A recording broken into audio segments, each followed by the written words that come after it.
وہ اس کے ساتھ پہاڑی کے نیچے تک آیا تھا اور پھر وہ سامان لینے چلی گئی تو واپس اوپر آیا، عمر سے ملا، امانت پہنچائی اور واپس بندرگاہ پہ آ گیا۔ کل وہ دوبارہ بیوی قدا آئے گا، پھر عائشہ سے نپٹے گا، مگر آج کل اسے وہ ویڈیو لاکر میں رکھ دینی چاہیے۔ ہو سکتا ہے وہ پزل باکس کھول چکی ہو اور اب جب کہ وہ استنبول جا رہی تھی تو وہ جلد یا بدیر لاکر ڈھونڈ ہی لے گی۔ اگلے روز وہ بیوی قدا آ گیا۔ وہ ہوٹل میں تھا جب عائشہ نے اسے میسج کیا کہ حیا کل جا چکی ہے اور وہ گھر آ سکتا ہے۔ عائشہ جانتی تھی کہ وہ اسی کے ساتھ گئی ہے، مگر اسے اطلاع دینے کا مقصد اسے گھر بلانا تھا۔ آنے بھی گزشتہ رات آ گئی تھی۔ وہ زیادہ دیر تک ان کو ادلار سے دور نہیں رکھ سکتا تھا، سو اچھا ہوا حیا ان کے آنے سے قبل جا چکی تھی۔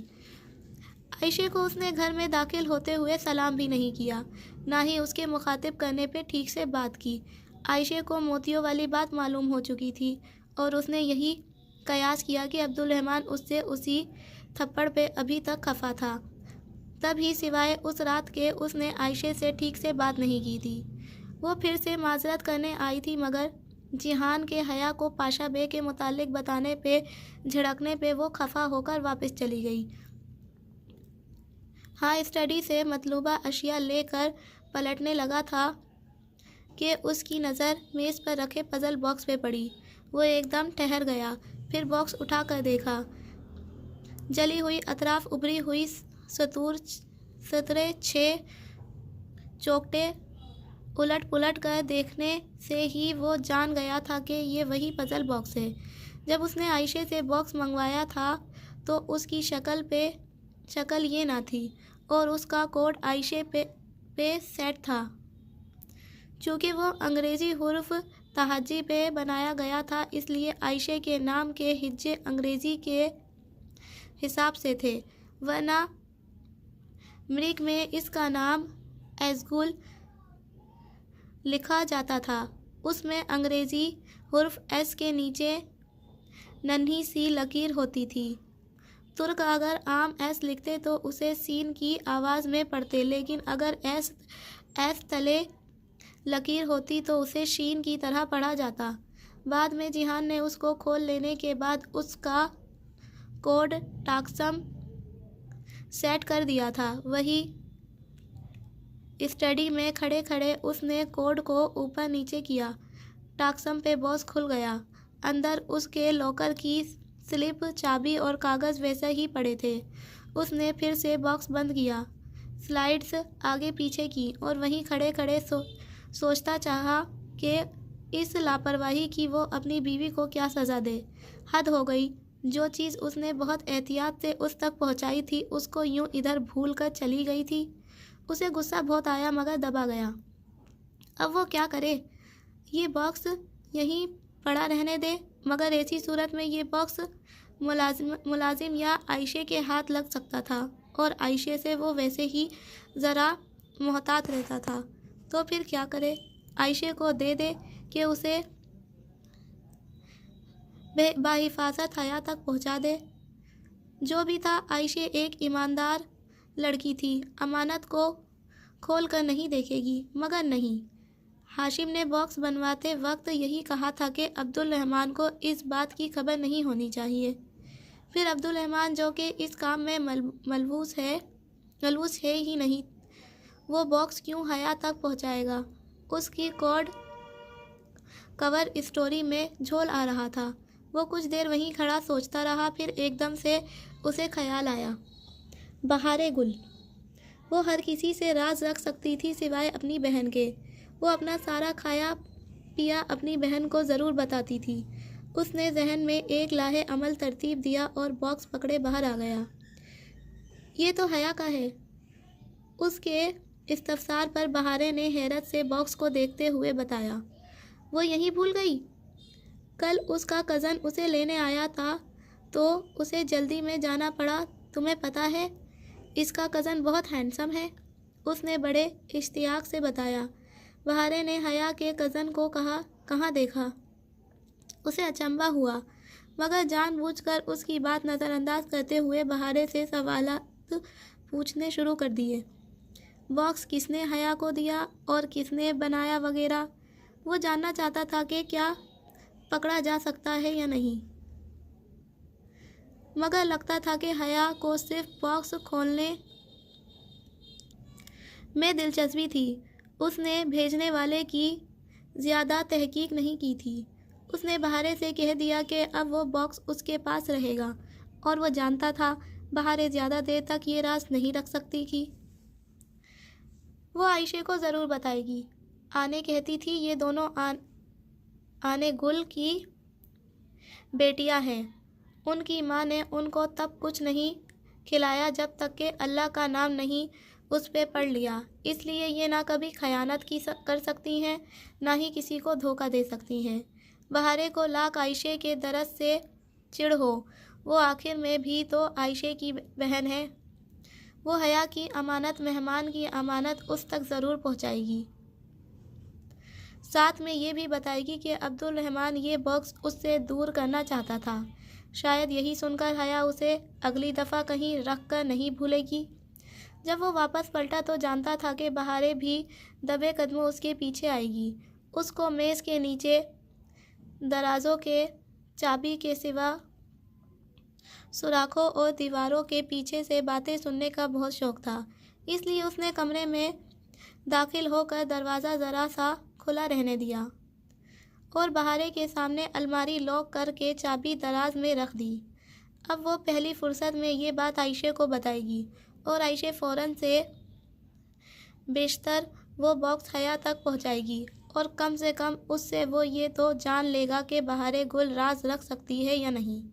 شاید اپنی بہن سے تو بالکل نہیں۔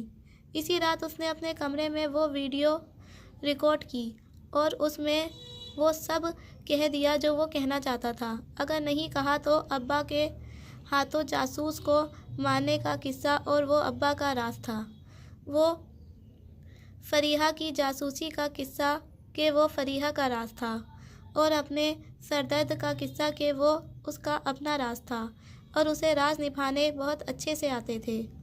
اس رات وہ سو نہیں سکا۔ صبح جب وہ واپس استنبول آیا تو سردرد سے پھٹ رہا تھا۔